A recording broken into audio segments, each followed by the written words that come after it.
ವರ್ಷದಿಂದ ಈ ಭಾಗದಲ್ಲಿ ಒಂದು ಕನಸಿತ್ತು, ಆ ಕನಸನ್ನ ನೆನ್ಸಾಗಿದೆ ಅಂತ ನಾನು ಭಾವಿಸ್ತಾ ಇದ್ದೀನಿ.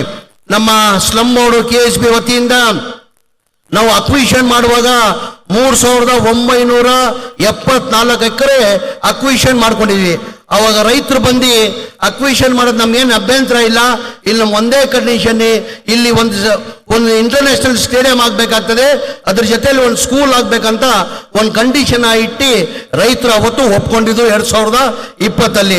ನಮ್ಮ ಲೋಕಸಭಾ ಸದಸ್ಯರಾದಂಥ ಮಾಜಿ ಸದಸ್ಯರಾದಂಥ DK ಸುರೇಶ್ ಅವರು ಬಹಳಷ್ಟು ಪ್ರಯತ್ನ ಮಾಡಿದ್ರು. BJP ಕಾಲದಲ್ಲಿ ಸೋಮಣ್ಣ ವಸತಿ ಸಚಿವರುವಾಗ ಬಹಳ ಪ್ರಯತ್ನ ಮಾಡಿದ್ರು, ಇಲ್ಲಿ ಇಂಟರ್ನ್ಯಾಷನಲ್ ಸ್ಟೇಡಿಯಂ ಮಾಡಬೇಕಂತ. ಅದಾಗಲಿಲ್ಲ.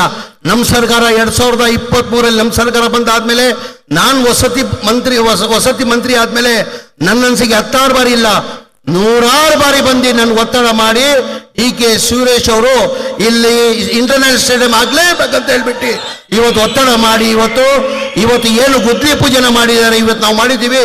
ಅದು ಟೋಟಲ್ ಕ್ರೆಡಿಟ್ ನನ್ನ ಮಾಜಿ ಲೋಕಸಭಾ ಸ್ನೇಹಿತರು, ನಮ್ಮ ನಾಯಕರಾದಂಥ DK ಸುರೇಶ್ ಅವ್ರಿಗೆ ಹೋಗ್ಬೇಕು. ಅದ್ರ ಜೊತೆಯಲ್ಲಿ ನಮ್ಮ ಶಿವಣ್ಣನು ಯಾವಾಗ ಬರ್ತಾ ಇದ್ರು, ಆವಾಗ ಶಿವಣ್ಣನ ಜೊತೆಯಲ್ಲಿ ಬಂದು ನಾವು ರೈತರಿಗೆ ಮಾತನ್ನ ಕೊಟ್ಟಿದ್ದೀವಿ, ಈ ಸ್ಟೇಡಿಯಂ ಆಗ್ಲೇಬೇಕಂತ ಹೇಳ್ಬಿಟ್ಟು ಒತ್ತಡ ಮಾಡಿ ಇವತ್ತು ಒಂದು ಕನಸಿತ್ತು, ಆ ಕನಸನ್ನ ನಾವು ನೆನ್ಸು ಮಾಡಿದೀವಿ ಅಂತ ಹೇಳಕ್ ಬಯಸ್ತಾ ಇದೀವಿ. ಅದ್ರ ಜೊತೆಯಲ್ಲಿ ಒಂದು ಸ್ಕೂಲ್ ಆಗ್ಬೇಕಂತನೂ ಈಗ ಮಾಜಿ ಲೋಕಸಭಾ ಸದಸ್ಯರಾದಂಥ DK ಸುರೇಶ್ ಅವರು ಕೇಳಿದ್ದಾರೆ. ಅದಕ್ಕೂ ಒಂದು 10 ಎಕರೆ ರಿಸರ್ವ್ ಮಾಡಿಬಿಟ್ಟು ಆ ಸ್ಕೂಲನ್ನು ಮಾಡ್ತೀವಂತ ಮಾತನ್ನ ಹೇಳಕ್ ಬಯಸ್ತಾ ಇದ್ದೀನಿ. ಅದ್ರ ಜೊತೆಯಲ್ಲಿ ಇವತ್ತು ಸ್ಟೇಡಿಯಂ ಗುದ್ಲಿ ಪೂಜೆ ತಮಗೆಲ್ಲ ಗೊತ್ತಿದ್ದಂಗೆ 100 ಎಕರೆದಲ್ಲಿ ಇವತ್ತು ಈ ಸ್ಟೇಡಿಯಂ ಆಗ್ತಾ ಇರೋದು. 100 ಎಕರೆದಲ್ಲಿ 943 ಕೋಟಿ ವೆಚ್ಚದಲ್ಲಿ ಇವತ್ತು ಸ್ಟೇಡಿಯಂ ಆಗ್ತಾ ಇರೋದು. GST ಬಿಟ್ಟು GST 18% ಇನ್ಕ್ಲೂಡ್ ಮಾಡಿಕೊಂಡ್ರೆ ಕನಿಷ್ಠ 1200 ಕೋಟಿ ಆಗ್ತದೆ. ಬರೆಯಲ್ಲಿ ನನ್ನ ಅನಿಸಿಕೆ ಇಡೀ ದೇಶದಲ್ಲಿ ದೊಡ್ಡ ಯಾವುದನ್ನ ಇಂಟರ್ನ್ಯಾಷನಲ್ ಸ್ಟೇಡಿಯಂ ಇದೆ ಅಂದ್ರೆ ಅದು ಗುಜರಾತ್ ಬಿಟ್ರೆ ನನ್ಗೆ ಇವತ್ತು ಬಹಳ ಸಂತೋಷನ ತಂದಿರೋದಂದ್ರೆ ಇವತ್ತು 2ನೇ ರಾಜ್ಯದಲ್ಲಿ ನಮ್ಮ ಕರ್ನಾಟಕದಲ್ಲಿ 2ನೇ ದೊಡ್ಡ ಮಟ್ಟದಲ್ಲಿ ಇಂಟರ್ನ್ಯಾಷನಲ್ ಸ್ಟೇಡಿಯಂ 80,000 ಕೆಪಾಸಿಟಿ ಇದು ಇಲ್ಲಿ ಆಗ್ತಾ ಇರೋದು ನನಗೆ ತುಂಬಾ ಸಂತೋಷನ ತಂದಿದೆ. ಅದ್ರ ಜೊತೆಯಲ್ಲಿ ಇವತ್ತು ನಾವು ನಮ್ಮ KSB ವತಿಯಿಂದ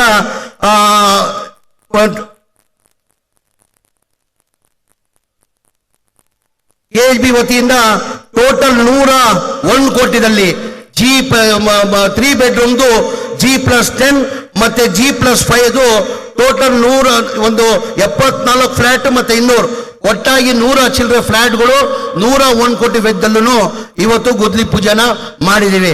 ಬಹಳಷ್ಟು ಜನ ಈಗ ನನ್ನ ಅನಿಸಿಕೆ ಇಲ್ಲಿ ಸೂರ್ಯ ಸಿಟಿದಲ್ಲಿ ನಮ್ಮ ಇದು 4ನೇ ಹಂತದಲ್ಲಿ 4 ಫೇಸ್ ಅಲ್ಲಿ ಟೋಟಲ್ ನಮ್ಮ ಸೈಡ್ ಇರೋದು 2,500 ಸೈಡ್ ಇದೆ. ಅದಕ್ಕೆ ನಮ್ಗೆ ಅಪ್ಲಿಕೇಶನ್ ಬಂದಿದೆ 16,000 ಅಪ್ಲಿಕೇಶನ್ಗಳು ಬಂದಿದೆ. 16,000 ಅಪ್ಲಿಕೇಶನ್ ಅಲ್ಲಿ ಮನೆ ಸುರೇಶ್ ಸಾಹೇಬ್ರು ಆನೇಕಲ್ ಶಿವಣ್ಣ ಅವರು ಬಹಳ ಸತಿ ಬಂದು ನಮ್ಗೆ ಕೇಳಿದ್ದಾರೆ, ಇಲ್ಲ ನೀವು ಲೋಕಲ್ ಅವ್ರನ್ನ ನೀವು ಕೊಡ್ಬೇಕಾಗ್ತದೆ. ಈಗ ಅಪ್ಲಿಕೇಶನ್ ಅಲ್ಲಿ ಆಚೆ ಅವ್ರು ಇನ್ವೆಸ್ಟ್ ಮಾಡೋರೆಲ್ಲ ಅಪ್ಲಿಕೇಶನ್ ಅನ್ನು ಹಾಕ್ಬಿಡ್ತಾರೆ. ದಯಮಾಡಿ ನಮ್ಮ ಲೋಕಲ್ ಅವ್ರಿಗೆ ಸೈಟ್ ಸಿಕ್ಕಲ್ಲ, ದಯಮಾಡಿ 50% ರಿಸರ್ವ್ ಇಟ್ಟಿರಂತ ಸುರೇಶ್ ಸಾಹೇಬ್ರು ಬಂದು ಬಹಳ ಸತಿ ಶ್ರೀನಿವಾಸ್ ಅವರು ಮತ್ತೆ ಶಿವಣ್ಣ ಅವರು ಬಹಳ ಕೇಳಿದ್ದಾರೆ. ಉದಾಹರಣೆ ಇಲ್ಲಿ 2,500 ಸೈಡ್ ಅಲ್ಲಿ ನಮ್ಗೆ ಅಪ್ಲಿಕೇಶನ್ ಬಂದಿರೋದು 16,000 ಅಪ್ಲಿಕೇಶನ್ ಬಂದಿದೆ. ಲ್ಯಾಟ್ರಿ ಮುಖಾಂತರ ನಾವು ಎತ್ತೀವಿ. ಯಾರು ಲೋಕಲ್ ಅವ್ರು ಸಿಗ್ತಾರೋ ಇಲ್ಲ ಗೊತ್ತಿಲ್ಲ. ಹಾಗಾಗಿ ಮಾಜಿ ಲೋಕಸಭಾ ಸದಸ್ಯರಾದಂತ ಸುರೇಶ್ ಸಾಹೇಬ್ರು ಕೇಳ್ಕೊಂಡಿದ್ದಾರೆ, ಇಲ್ಲ ನೀವು ಇಲ್ಲಿ ಬರೇ ಸೂರ್ಯ ಸಿಟಿಗೆ ಮಾತ್ರ ಇಡೀ ರಾಜ್ಯದಲ್ಲಿ ಏನಕ್ಕಂದ್ರೆ KSB ಸೈಟ್ಗಳಿಗೆ ಸಿಕ್ಕಾಪಟ್ಟೆ ಡಿಮ್ಯಾಂಡ್ ಇದೆ. ಲೋಕಲ್ ಅವ್ರಿಗೆ ಸಿಗ್ತಾ ಇಲ್ಲ, ಬೇರೆ ಯಾರೋ ಇನ್ವೆಸ್ಟ್ಮೆಂಟ್ ಮಾಡ್ತಾರೆ, ಅವ್ರಿಗೆ ಏನಾಗ್ತದೆ ಲ್ಯಾಟ್ರಿ ಮುಖಾಂತರ ಅವ್ರಿಗೆ ಹೋಗ್ಬಿಡ್ತದೆ. ಲೋಕಲ್ ಅವ್ರಿಗೆ 50% ನೀವು ರಿಸರ್ವ್ ಇರ್ಬೇಕಂತ ಕೇಳ್ಕೊಂಡಿದ್ರಿ. ನಾನು ಮಾನ್ಯ ಮುಖ್ಯಮಂತ್ರಿಗಳ ಜೊತೆ ಮಾತಾಡಿ ಅದು 50% ರಿಸರ್ವ್ ಇಡಕ್ಕೆ ವ್ಯವಸ್ಥೆಯನ್ನ ನಾವು ಮಾಡ್ತೀವಿ ಅಂತ ಹೇಳಿ ಸಮಯ ಇಲ್ಲ. ಏನಕ್ಕೆ ಮಾನ್ಯ ಉಪಮುಖ್ಯಮಂತ್ರಿಗಳು ಮಾತಾಡಬೇಕು, ಪರಮೇಶ್ವರ್ ಸಾಹೇಬರು ಮಾತಾಡಬೇಕು, ಆಮೇಲೆ DK ಶಿವಕುಮಾರ್ ಸಾಹೇಬರು ಮಾತಾಡಬೇಕು. ನಾನು ಹೆಚ್ಚಾಗಿ ಮಾತಾಡಕ್ ಹೋಗಲ್ಲ. ತಮ್ಗೆಲ್ಲ ಗೊತ್ತೇ ಇದ್ದಂಗೆ ನಮ್ಮ ಸರ್ಕಾರ 3 ವರ್ಷ ಬಂದಾದ್ಮೇಲೆ ನಾವೇನೇನ್ ಮಾಡಿದ್ವಿ ಅಂತ ತಮ್ಗೆಲ್ಲರಿಗೂ ಗೊತ್ತಿರೋದೇ ವಿಚಾರ. ಈಗ ಉದಾಹರಣೆ ನಾನು ಒಂದು 5 ನಿಮಿಷ ಆಗಿ ನಾನು ಹೇಳಲೇಬೇಕಾಗ್ತದೆ. ನಮ್ಮ ಸರ್ಕಾರ ಬಂದಾದ್ಮೇಲೆ ನಾನು ವಸತಿ ಆದ್ಮೇಲೆ ಹೇಳ್ಬೇಕಾದ್ರೆ ಕನಿಷ್ಠ 2 ಗಂಟೆ ಬೇಕಾಗ್ತದೆ. ತಮ್ಮ ಸ್ಲಮ್ ಬೋರ್ಡ್ದು ತಮ್ಗೆಲ್ಲ ಗೊತ್ತಿರೋದೇ ವಿಚಾರ. ಈಗ ಬೆಂಗಳೂರು ಎಷ್ಟು ಎತ್ತರದಲ್ಲಿ ಬೆಳೆದಿದೆ ತಮ್ಗೆಲ್ಲ ಗೊತ್ತಿರೋದೇ ವಿಚಾರ. ಹಿಂದಿನ ಸರ್ಕಾರದಲ್ಲಿನೇ ಸಿದ್ದರಾಮಯ್ಯ ಸಾಹೇಬರು ಮುಖ್ಯಮಂತ್ರಿ ಇರುವಾಗ 1 lakh ಹೌಸಿಂಗ್ ಸ್ಕೀಮ್ ಅಂತ ಮಾಡಿ 1028 ಎಕರೆ ರಾಜೀವ್ ಗಾಂಧಿಗೆ ಹ್ಯಾಂಡ್ ಓವರ್ ಮಾಡಿದ್ರು. ಹಿಂದಿನ ಸರ್ಕಾರದಲ್ಲಿ ಸಿದ್ದರಾಮಯ್ಯ ಸಾಹೇಬ್ರೆ ಮುಖ್ಯಮಂತ್ರಿ ಇರುವಾಗ 1028 ಎಕರೆ ಹ್ಯಾಂಡ್ ಓವರ್ ಮಾಡಿದ್ರು. ಕಾರಣ ಅಂದ್ರೆ ಬೆಂಗಳೂರು ಬಹಳ ಎತ್ತರದಲ್ಲಿ ಬೆಳೆದಿದೆ. ಪಾಪ ಬೀದಿ ವ್ಯಾಪಾರ ಮಾಡೋರು, ಆಟೋ ಚಾಲಕರು ಮಾಡೋರು, ಬಡವರು ಇದ್ದಾರೆ, ಅವ್ರಿಗೆ ಒಂದು ಸ್ವಂತ ಮನೆ ಆಗ್ಬೇಕಂತ ಹೇಳ್ಬಿಟ್ಟು 6 ಲಕ್ಷನ ನಿಗದಿ ಮಾಡಿ 1028 ಎಕರೆ ಜಗಾನ ಕೊಟ್ಟಿದ್ರು. ಅವಾಗ ಗುದ್ಲಿ ಪೂಜೆ ಮಾಡಿ 50,000 ಟೆಂಡರ್ ಕರೆದಿ 50,000 ಮನೆಗಳು ಕಟ್ಟದ ಚುರುವನ್ನ ಮಾಡಿದ್ವಿ ನಾವು. ಇದೇ 6,000 ನಿಗದಿ ಮಾಡಿ ನಾವು ಕೇಂದ್ರ ಸರ್ಕಾರದಿಂದ 1.5 ಲಕ್ಷ ಕೊಡ್ತಾರೆ, ನಮ್ಮ ಸ್ಟೇಟ್ ಗೌರ್ಮೆಂಟ್ ಇಂದ 1,20,000 ಜನರಲ್ ಕೊಡ್ತೀವಿ, 2 ಲಕ್ಷ SC ST ಕೊಡ್ತೀವಿ. ಅಂದ್ರೆ ಜನರವರು 2.5 ಲಕ್ಷ ಕೊಟ್ಟರೆ ಅವ್ರಿಗೆ ಒಂದು ಮನೆ ಆಗೋದು. ಆಮೇಲೆ SC ST ಅವರು 2 ಲಕ್ಷ ಕೊಟ್ಟರೆ ಅವ್ರ ಮನೆ ಆಗೋದು. ಇದೇ ಬಿಜೆಪಿ ಅವರು 2021ರಲ್ಲಿ ಬಸವರಾಜ ಬೊಮ್ಮಾಯಿ ಅವರು ಮುಖ್ಯಮಂತ್ರಿ ಇರುವಾಗ ರಿವ್ಯೂ ಮೀಟಿಂಗ್ ಮಾಡಿಬಿಟ್ಟು ನಾವೇನು 6 ಲಕ್ಷ ನಿಗದಿ ಮಾಡಿ 2 ಲಕ್ಷಕ್ಕೆ ಮನೆ ಸಿಗ್ತಾ ಇದ್ದಿದ್ದು ರಿವ್ಯೂ ಮೀಟಿಂಗ್ ಮಾಡಿ 11,20,000 ಮಾಡಿಬಿಟ್ರು. 6 ಲಕ್ಷ ಇಲ್ಲಿ, 11,20,000 ಇಲ್ಲಿ. ಅಂದ್ರೆ 2 ಲಕ್ಷ ಕೊಟ್ಟವರು 8.5 ಲಕ್ಷ ಕಟ್ಟಬೇಕಾಗಿತ್ತು. ಹಾಗಾಗಿ ಬಡವರು ಪಾಪ ದುಡ್ಡು ಕೊಡಕ್ ಸಾಧ್ಯ ಆಗಲ್ಲ. ಸಿದ್ದರಾಮಯ್ಯ ಸಾಹೇಬರು ಮುಖ್ಯಮಂತ್ರಿ ಆದ್ಮೇಲೆ ನಾವು ಯಾರು ಹೇಳಿಲ್ಲ, ಅವರಾಗ ಅವರು ಒಂದು ನನ್ ಕೇಳಿದ್ರು, ವಸತಿ ನಾನು 1 ಲಕ್ಷ ನನ್ನ ಕನ್ಸಿತ್ತು, ಅದು ಆ ಕನ್ಸು ಏನೈತ್ಕೊಳೋ, ಆ 1 lakh ಹೌಸಿಂಗ್ ಸ್ಕೀಮ್ದು ಯಾವ ಸ್ಟೇಜ್ ಅಲ್ಲಿ ಇದೆ ಅಂದೆ. ನಾನು ಮಾನ್ಯ ಮುಖ್ಯಮಂತ್ರಿಗೆ ಗಮನಕ್ಕೆ ತಂದೆ, ಇಲ್ಲ ಸರ್ ತಾವು ಇರುವಾಗ 6 ಲಕ್ಷನ ರೇಟನ್ನು ನಿಗದಿ ಮಾಡಿದ್ವಿ. ಈ ಬಿಜೆಪಿ ಸರ್ಕಾರದಲ್ಲಿ ಬಸವರಾಜ ಬೊಮ್ಮಾಯಿ ಅವರು 2020 ಬಂದು 11,20,000 ಮಾಡಿದ್ರು, ಈಕ್ವಲ್ ಟು ಡಬಲ್ ಮಾಡಿಬಿಟ್ಟಿದ್ದಾರೆ. 8.5 ಲಕ್ಷ ಯಾಕೋ ಕೊಡಕ್ಕೆ ಬಡವರು ಕೊಡಕ್ಕೆ ಸಾಧ್ಯ ಆಗ್ತಾ ಇಲ್ಲ. ನಾವು ಯಾರೂ ಕೇಳಿಲ್ಲ, ಯಾವ್ದು ಬಿಜೆಪಿ MLAಗಳು ಬಂದಿದ್ರು, ನಾವೆಲ್ಲ ಹೋಗಿದ್ವಿ. ಮಾನ್ಯ ಮುಖ್ಯಮಂತ್ರಿನೇ ತೀರ್ಮಾನ ಮಾಡಿ, ಇಲ್ಲ ಬಡವರು 8.5 ಲಕ್ಷ ಕೊಡಕ್ಕೆ ಸಾಧ್ಯ ಆಗಲ್ಲ, ಅವ್ರ ಸರ್ಕಾರ ವತಿಯಿಂದ 1 ಲಕ್ಷ ಕಡಿಮೆ ಮಾಡ್ತೀನಿ ಅಂತ ಕ್ಯಾಬಿನೆಟ್ ಅಲ್ಲಿ ತಂದು ಮಾನ್ಯ ಮುಖ್ಯಮಂತ್ರಿಗಳು ಕಡಿಮೆ ಮಾಡಿದ್ರು. ಅದ್ರ ಜೊತೆಯಲ್ಲಿ ನೀನು 5 ಲಕ್ಷ ರೂಪಾಯಿ ಲೋನ್ ತಗೊಂಡು ಅವ್ರು ಬರೀ 2 ಲಕ್ಷ ಕೊಡ್ಬೇಕು, ಅವ್ರಿಗೆ ಮನೆಗಳು ಕೊಡ್ಬೇಕಂತ ಮಾನ್ಯ ಮುಖ್ಯಮಂತ್ರಿಗಳು ಸೂಚನೆ ಕೊಟ್ಟರು. ನಾನು ಬಹಳಷ್ಟು ನ್ಯಾಷನಲೈಸ್ ಬ್ಯಾಂಕ್ ಅವ್ರನ್ನ ಕರೆದಾದ್ಮೇಲೆ ಬಹಳಷ್ಟು 16 ಬಾರಿ ಮೀಟಿಂಗ್ ಮಾಡಿದೆ. ಆ ಸಿಬಿಲ್ ಇಲ್ಲ ಕಾರಣಕ್ಕೆ ನ್ಯಾಷನಲೈಸ್ ಬ್ಯಾಂಕ್ ಅವ್ರು ಮುಂದೆ ಬರ್ತಾ ಇಲ್ಲ.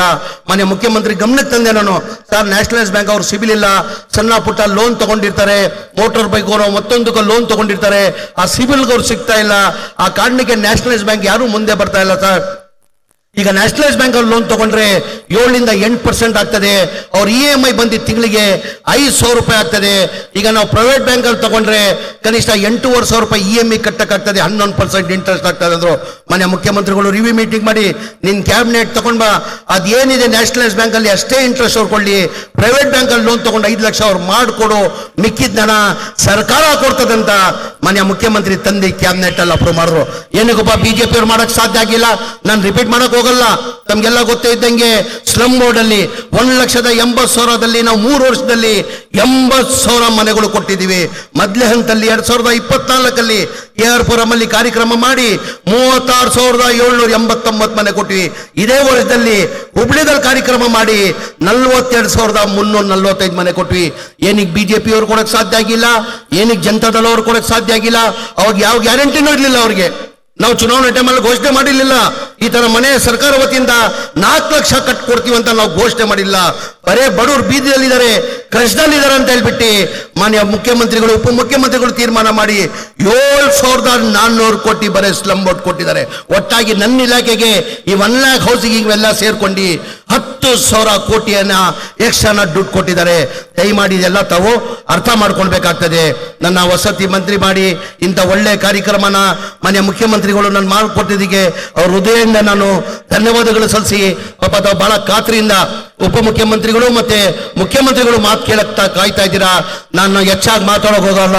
ತಮ್ಗೆಲ್ಲ ಇನ್ನೊಂದು ಬಾರಿ ಸುಭಾಷಣ ಇಲ್ಲಿ ಇರೋ ಭಾಗದಲ್ಲಿ ಎಲ್ಲರಿಗೂ ಸುಭಾಷಣ ಕೊಡಿ. ಹೆಚ್ಚಾಗಿ ನಾನು ಸುರೇಶ್ ಅಣ್ಣನ್ಗೆ ಓಪನ್ ಆಗೋಳ್ತೀನಿ. ಇದು ಕ್ರೆಡಿಟ್ ಹೋಗ್ಬೇಕಾದ್ರೆ DK ಸುರೇಶ್ ಅವರು ಅವರಿಂದ ಇವತ್ತು ಈ ಗುದ್ಲಿ ಪೂಜೆ ಆಗಿದೆ ಅಂತ ಹೇಳ್ತಾ ಇಲ್ಲ ಆಗಿರೋದು. ಇಲ್ಲೆಲ್ಲ ಪಾಪ ನಮ್ಮ ಅಧಿಕಾರಿಗಳು ಮತ್ತೆ ಪೊಲೀಸ್ ಸಿಬ್ಬಂದಿಗಳಿಗೆಲ್ಲ ನಾನು ಅಭಿನಂದನೆ ಸಲ್ಲಿಸಿ ಅವರಿಗೆ ಥ್ಯಾಂಕ್ಸ್ ಅನ್ನ ಹೇಳಿ ನನ್ಗೆ 2 ಮಾತಾಡೋಕೆ ಅವಕಾಶ ಕೊಟ್ಟಿದ್ದು ನಾನು ಮಾತು ಮುಗಿಸ್ತೀನಿ. ಜೈ ಹಿಂದ್, ಜೈ ಕರ್ನಾಟಕ, ಜೈ ಕಾಂಗ್ರೆಸ್.